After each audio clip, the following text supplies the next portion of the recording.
Here's a question most people never think to ask. What does it take to own an entire airline? Not just buy a ticket, not just invest in some stocks, but to actually control a fleet of aircraft worth hundreds of millions of dollars. In the Philippines, a handful of tycoons have done exactly that, and their fortunes make the salaries of the pilots flying their planes look like pocket change. The average commercial pilot in the Philippines earns somewhere between 2 to 4 million pesos a year.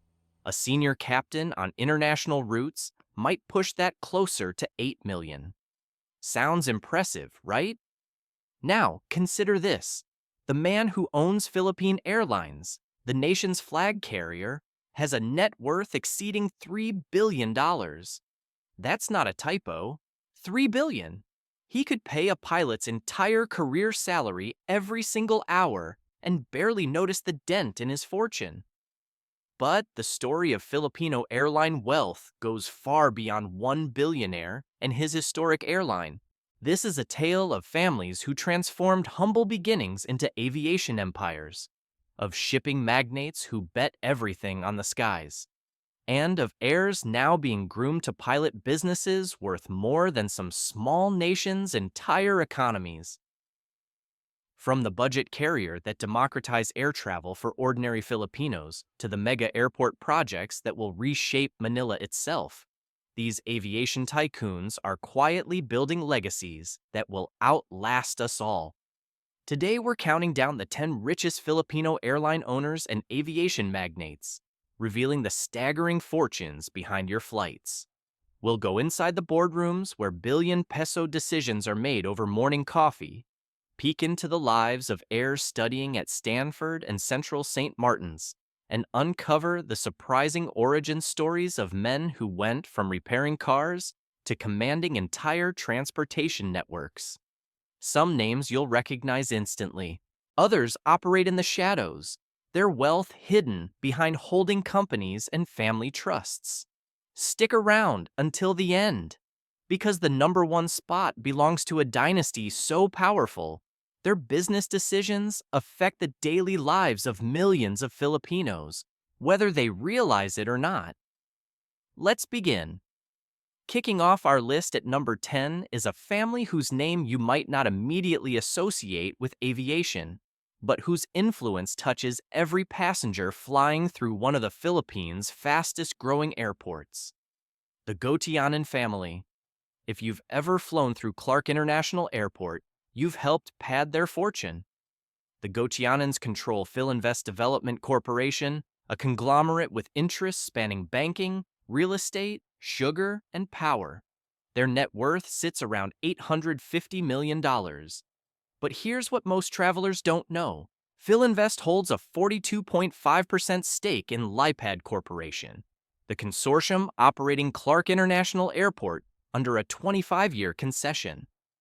The family patriarch Andrew Gotianen arrived in Manila from Cebu in 1955, starting from scratch after salvaging ship parts in the aftermath of World War II. He built an empire.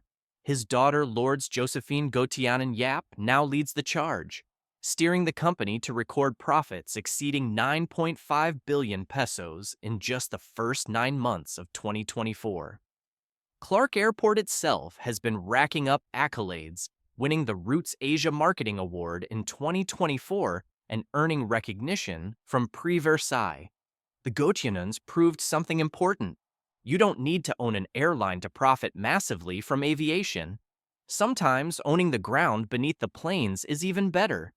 Coming in at number 9 is a man who wore multiple hats simultaneously: congressman, port operator, and for a pivotal period, the majority owner of one of the Philippines' most aggressive budget airlines, Michael Mikey Romero.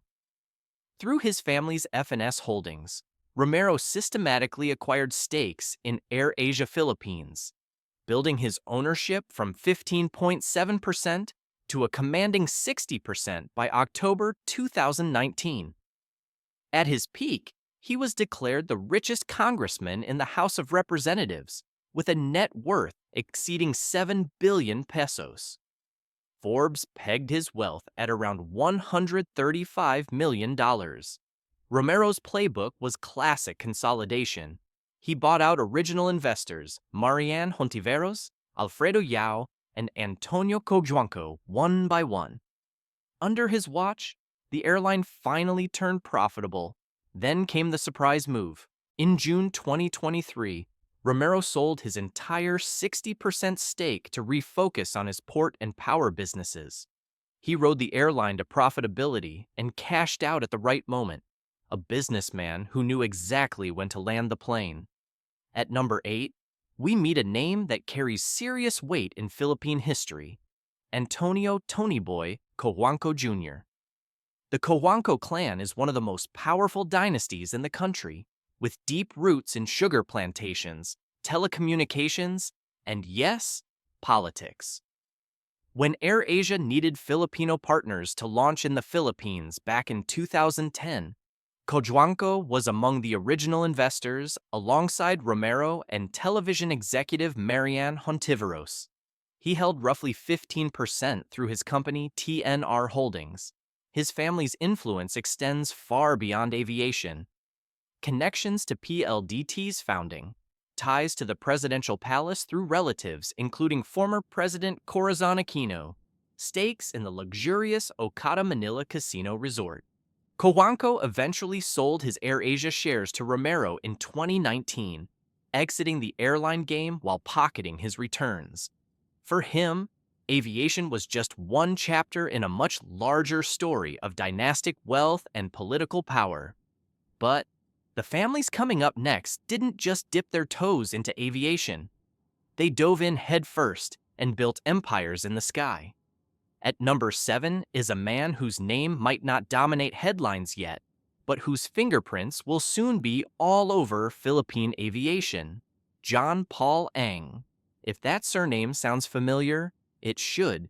He's the eldest son of Ramon Ang, the legendary chairman and CEO of San Miguel Corporation, and in June 2024, the younger Ang was handed the keys to one of the largest conglomerates in Southeast Asia.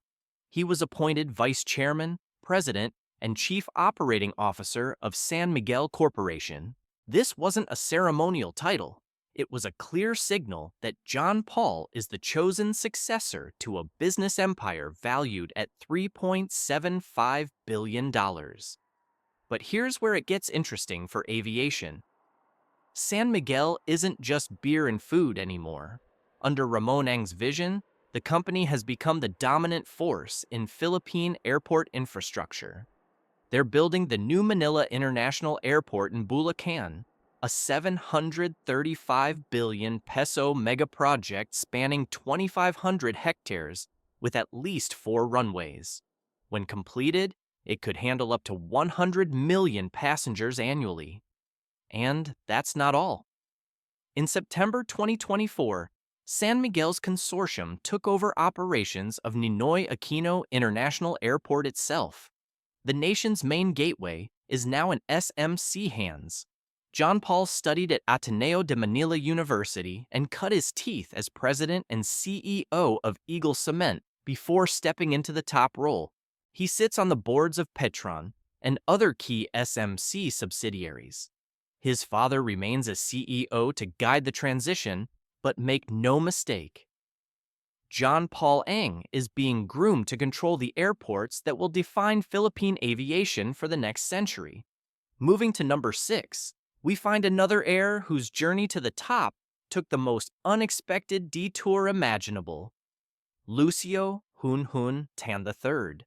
This is a young man who graduated summa cum laude from Stanford University with a degree in electrical engineering, earned a master's in computer science, and then went to work in Silicon Valley. He interned at Cisco, Apple, and Facebook before joining Lyft as a software engineer. Most people in that position would chase tech riches in San Francisco forever. But Hun had a different calling. His family needed him. In November 2019, his father, Lucio Bong Tan Jr., died tragically, just 2 weeks after being named president of PAL Holdings. The loss thrust Hun Hun into the spotlight far earlier than anyone expected. Still in his early 30s, he was appointed president of PAL Holdings and LT Group in 2022 and 2023, respectively. He also serves as president of Tandwe Distillers. The results speak for themselves. Under his leadership, Philippine Airlines posted record profits of 21 billion pesos in 2023, followed by over 10 billion pesos in 2024. The flag carrier that once filed for bankruptcy protection is now soaring.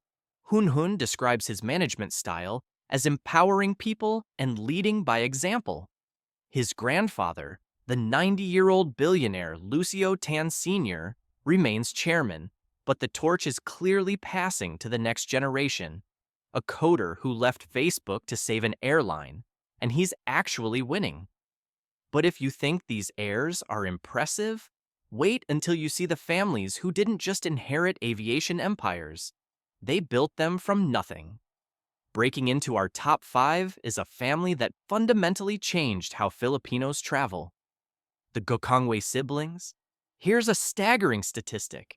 1 in every 3 Filipino air travelers has flown with Cebu Pacific. That's not marketing fluff. That's market domination. Lance Gokongwei and his 5 sisters, Robina, Hope, Lisa, Faith, and Marcia, inherited JG Summit Holdings from their legendary father, John Gokongwei Jr., who passed away in November 2019. Their combined net worth sits at $1.8 billion, according to Forbes 2025, placing them at number 14 among the Philippines' richest. But the real story is what they did to aviation. When Cebu Pacific began operations in March 1996, air travel was a luxury most Filipinos couldn't afford. Lance Gokongwei, just 29 years old at the time, was handed the task of building an affordable airline.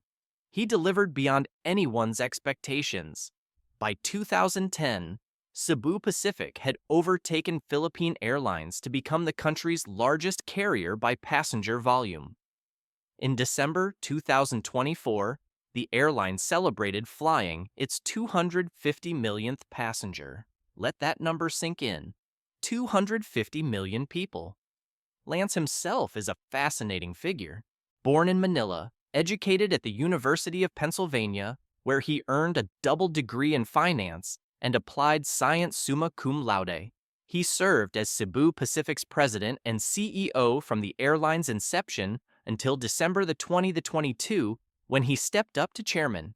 He's now CEO of the entire JG Summit conglomerate, overseeing not just the airline, but Universal Robina, Robinson's Malls, and banking interests. The family also holds a 33% stake in LIPAD, the consortium running Clark International Airport. In 2024, Cebu Pacific posted 5.4 billion pesos in profit on revenues exceeding 104 billion pesos. The Gokongweis proved something revolutionary. Making flying affordable for ordinary Filipinos could make you extraordinarily wealthy. At number 4 is the man who might just be the most ambitious businessman in Philippine history, Ramon Ang. His net worth of $3.75 billion makes him the 4th richest person in the country. But what makes his story truly remarkable is where he started. Ramon Ang grew up in Tondo, Manila, working in his father's auto repair shop. He sold used Japanese truck engines to survive. Then, fate intervened. The story goes that Eduardo Danding Cojuangco, the powerful chairman of San Miguel Corporation, brought a broken sports car to a repair shop. The mechanics couldn't figure out the problem. A young Ramon Ang approached the frustrated billionaire and diagnosed the issue on the spot. Cojuangco hired him immediately. When Cojuangco went into exile, Ang managed his properties and investments with complete loyalty. When Cojuangco returned, Ang handed everything back untouched. That trust led to Ang eventually acquiring San Miguel Corporation itself in 2012. Today, his aviation ambitions dwarf anything the Philippines has ever seen. The new Manila International Airport in Bulacan is a 735 billion peso project designed by the same firms behind Singapore's Changi and Atlanta's Hartsfield-Jackson. His consortium took over NAIA operations in September 2024, pledging to transform it from one of the world's worst airports to one of its best. Capacity will expand from 35 million to 62 million passengers.